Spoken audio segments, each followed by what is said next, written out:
ನಬಾರ್ಡ್ ನಾವು ನಿನ್ನೆ ನಿರ್ಮಲಾ ಸೀತಾರಾಮನ್ ಹತ್ರ ಮಾನ್ಯ ಮುಖ್ಯಮಂತ್ರಿಗಳು ನಾನು ಸುರೇಶು ಹೋಗಿದ್ದು, ನಮ್ಮ ಮುಖ್ಯಮಂತ್ರಿಗಳ ನಾಯಕತ್ವದಲ್ಲಿ ಹೋಗಿದ್ದು. ನೋಡಿ, ಅತ್ಯಂತ ದುರಂತ ಅಂದರೆ ವ್ಯವಸ್ಥೆ, ನನಗೆ ಅಸಮಾಧಾನ ಅನ್ನೋದು ಇದಕ್ಕೆ. ಒಕ್ಕೂಟದ ವ್ಯವಸ್ಥೆಯಲ್ಲಿ ಈಗ ಶೆಡ್ಯೂಲ್ಡ್ ಬ್ಯಾಂಕ್ ಅಂದರೆ ನ್ಯಾಷನಲೈಸ್ಡ್ ಬ್ಯಾಂಕ್ಗಳಿದೆ, ಕೋಆಪರೇಟಿವ್ ಬ್ಯಾಂಕ್ ಇದೆ, ಖಾಸಗಿ ಬ್ಯಾಂಕ್ಗಳಿದೆ. ಇಲ್ಲಿ ರೈತರಿಗೆ 100ಕ್ಕೆ 80% ಬಡ್ಡಿ ರಹಿತ ಕಡಿಮೆ ಬಡ್ಡಿನಲ್ಲಿ ಬೆಳೆ ಸಾಲ, ಅಲ್ಪಾವಧಿ ದೀರ್ಘಾವಧಿ ಸಾಲ ಸಿಗ್ತಕ್ಕಂಥದ್ದು ನಬಾರ್ಡಿಂದ ಬಂದ ಹಣದ ಕೋಆಪರೇಟಿವ್ ಸೆಕ್ಟರ್ಸಲ್ಲಿ ಸಿಗೋದು. ಬ್ಯಾಂಕಲ್ಲಿ ಈ ಮಟ್ಟಕ್ಕೆ ಅನುಕೂಲ ಆಗಲ್ಲ. ಕಳೆದ 7-8 ವರ್ಷದಲ್ಲಿ 4,500ದಿಂದ 5,600 ಎವ್ರಿ ಇಯರ್ ರೈಸ್ ಮಾಡ್ತಾ ಹೋಗಿದೆ. ಕಳೆದ ವರ್ಷ 5,600 ಕೋಟಿ ಕೊಟ್ಟಿದ್ದಾರೆ ನಬಾರ್ಡಿಂದ. ನಾವು ಇಲ್ಲಿವರೆಗೆ 22,000 ಕೋಟಿ ರೈತರಿಗೆ ಜೀರೋ ಬಡ್ಡಿನಲ್ಲಿ ನಾವು ಇಡೀ ರಾಜ್ಯದ ರೈತರಿಗೆ ಕೊಟ್ಟಿದ್ದೀವಿ. ಈ ಒಂದು ವ್ಯವಸ್ಥೆಯನ್ನು ಒಂದೇ ಸರಿ 58% ಇಳಿತ ಮಾಡಿದ್ದಾರೆ. 2,340 ಕೋಟಿ ಕೊಟ್ಟಿದ್ದಾರೆ. 2,340 ಕೋಟಿ ಕೊಟ್ಟಿದ್ದಾರೆ. ಒಂದೇ ಸಲ 3,500 ಕೋಟಿಯನ್ನು ಇಳಿಸಿದ್ದಾರೆ. ಇದು ನೇರವಾಗಿ ರೈತರ ಮೇಲೆ ಎಫೆಕ್ಟ್ ಆಗುತ್ತೆ. ನೇರವಾಗಿ ಇದು ರೈತರಿಗೆ ಸಮಸ್ಯೆ. ಇವತ್ತು ಒಳ್ಳೆ ಮಳೆ ಆಗಿದೆ, ರಿನ್ಯೂವಲ್ ತೊಗೋತಾರೆ. ಯಾರು ರೈತರು ಕಟ್ಟೋ ಪರಿಸ್ಥಿತಿ ಇರಲ್ಲ. ರಿನ್ಯೂವಲ್ ಆಗುತ್ತೆ, ಹೊಸ ಸಾಲ ಆಗುತ್ತೆ. ಈಗ ರಿನ್ಯೂವಲ್ಲು ಮಾಡೋಕ್ಕಾಗಲ್ಲ, ಹೊಸ ಸಾಲನೂ ಕೊಡೋಕ್ಕಾಗಲ್ಲ. ಏನು ರೈತರಿಗೆ ಇವರು ಸಂದೇಶ ಕೊಡ್ತಾರೆ ಕೇಂದ್ರ ಸರ್ಕಾರ?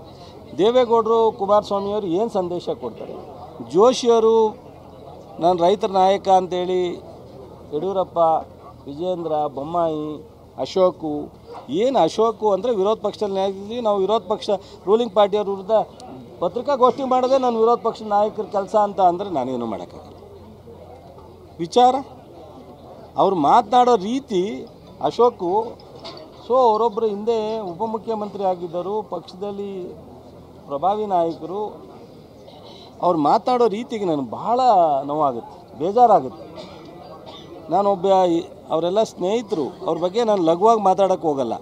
ದೇವೇಗೌಡರು, ಕುಮಾರಸ್ವಾಮಿಯವರು ಯಾಕೆ ಹಿಂಗಾದರು ಅಂತ ನನಗೆ ಆಶ್ಚರ್ಯ ಆಯ್ತಾ ಇದೆ. ದೇವೇಗೌಡರು, ಕುಮಾರಸ್ವಾಮಿಯವರು ಬಿಡಿ, ಅವರು ಸಂದರ್ಭ ಸಮಯ ಏನು ಬೇಕಾದ್ರೂ ಮಾತಾಡ್ತಾರೆ.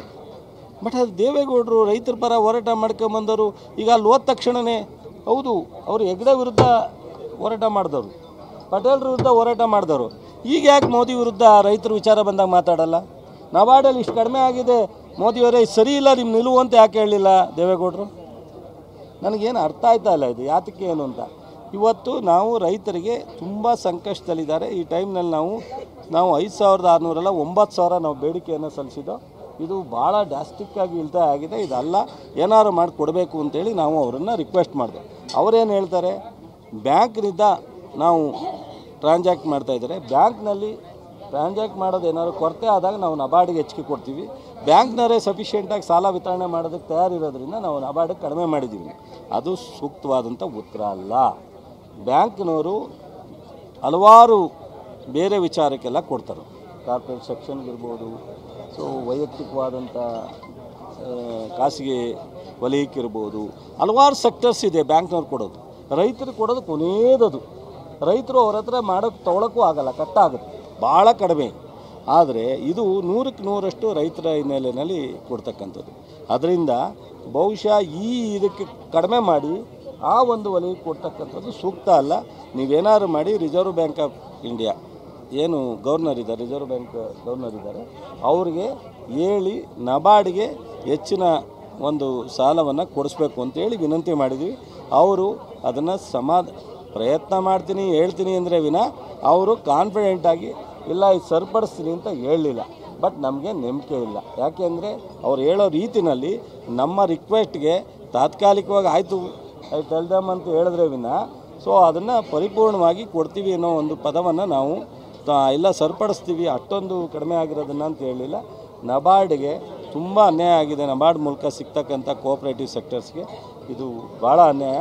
ಕೇಂದ್ರ ಸರ್ಕಾರ ಇದು ಅತ್ಯಂತ ಒಂದು ಕರ್ನಾಟಕ ಮಾಡ್ತಾರೋ, ಪಕ್ಕದ ಮಹಾರಾಷ್ಟ್ರಕ್ಕೆ ಮಾಡ್ತಾರೋ, ಕೇರಳಕ್ಕೆ ಮಾಡ್ತಾರೋ, ನಾವು ಕರ್ನಾಟಕ ಒಂದೇ ಮಾಡ್ತಾರೆ ಅಂತಲ್ಲ. ಯಾವುದೇ ರಾಜ್ಯಕ್ಕೆ ಈ ಥರ ಮಾಡಿದ್ರು ಅದು ಅನ್ಯಾಯ, ರೈತರಿಗೆ ಆಗ್ತಕ್ಕಂಥದ್ದು. ರೈತರ ವಿರೋಧಿ ನೀತಿಯನ್ನು ಇವರು ತಾಳಿದ್ದಾರೆ ಅನ್ನೋದು ಇವೆಲ್ಲ ವಿಚಾರದಲ್ಲಿ ಗೊತ್ತಾಗುತ್ತೆ. ಒಂದು ಬರಗಾಲಕ್ಕೆ ದುಡ್ಡು ಕೊಡಲ್ಲ, ಒಂದು ನಮ್ಮ ಟ್ಯಾಕ್ಸ್ಗೆ ಸರಿಸಮಾನವಾಗಿ ದುಡ್ಡನ್ನು ರಿಟರ್ನ್ ಕೊಡಲ್ಲ, ಇನ್ನೊಂದು ಅವರೇ ಟ್ಯಾಕ್ಸಿನ ವೇರಿಯೇಷನ್ ಆಗಿದೆ 5,000 ಕೋಟಿ ಕೊಡ್ತೀವಿ ಅಂತೇಳಿ ಅದು ಕೊಡಲಿಲ್ಲ.